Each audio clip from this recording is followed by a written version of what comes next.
नमस्कार, मेरा नाम डॉक्टर सोनल मेहरा है। आज मैं आप सभी लोगों को SLE जिसे कि लूपस, सिस्टमिक लूपस एरिथमेटोसिस के बारे में बताना चाहूँगी।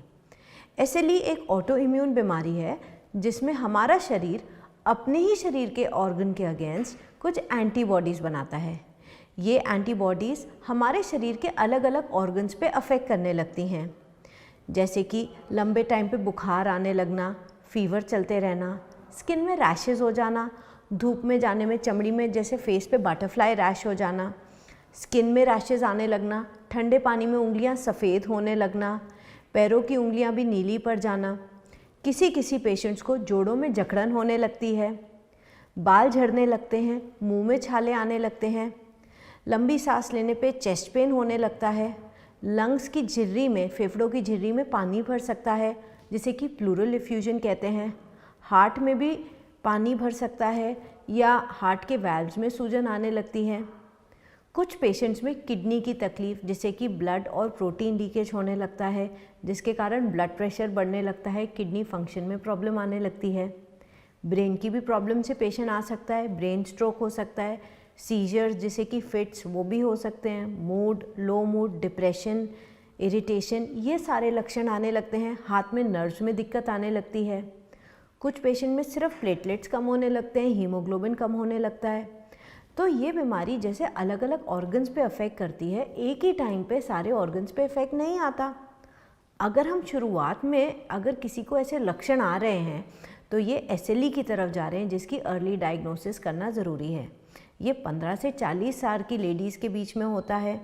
किसी किसी को प्रेगनेंसी में जल्दी जल्दी रेकरेंट अबॉर्शंस होने लगते हैं, बच्चा पेट में रुक जाता है। इसके कुछ टेस्ट जैसे कि ANA, C3C4, dsDNA और ENA क्वालिटेटिव टेस्ट करके इसकी डायग्नोसिस करी जा सकती है। प्लस पेशेंट्स के लक्षण देखे जाते हैं। ये क्यों होता है?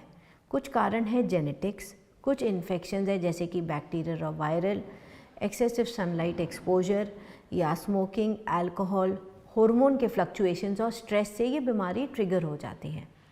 इस बीमारी को हम बहुत ही अच्छी तरह से कंट्रोल कर सकते हैं। आप लोगों को घबराने की कोई ज़रूरत नहीं है। अगर हम सही टाइम पे इसको डायग्नोज कर लें तो आप अपने रूमेटोलॉजिस्ट से कांटेक्ट करिए। आपके basic test liver, kidney, sugar, thyroid, cholesterol और SLE के स्पेसिफिक टेस्ट होंगे अलॉन्ग विद यूरिन टेस्ट। देखा जाएगा कि किडनी में कोई प्रोटीन लीक तो नहीं हो रहा। इसकी कुछ दवाइयों से कंट्रोल करा जा सकता है।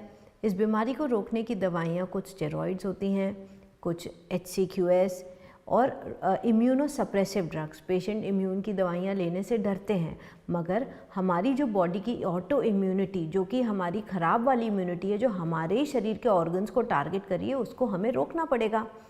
इस बीमारी को कंट्रोल करने के लिए दवाइयाँ जैसे कि मीथोट्रेक्सेट, एज़ाथायोप्रिन, माइकोफिनोलेट, मोफेटिल, MMF, कुछ इंजेक्शंस जैसे कि रिटुक्सीमैब, साइक्लोफॉस्फेमाइड, IVIG, टैक्रोलिमस की गोलियां, ये सब दवाइयां यूज़ होती हैं।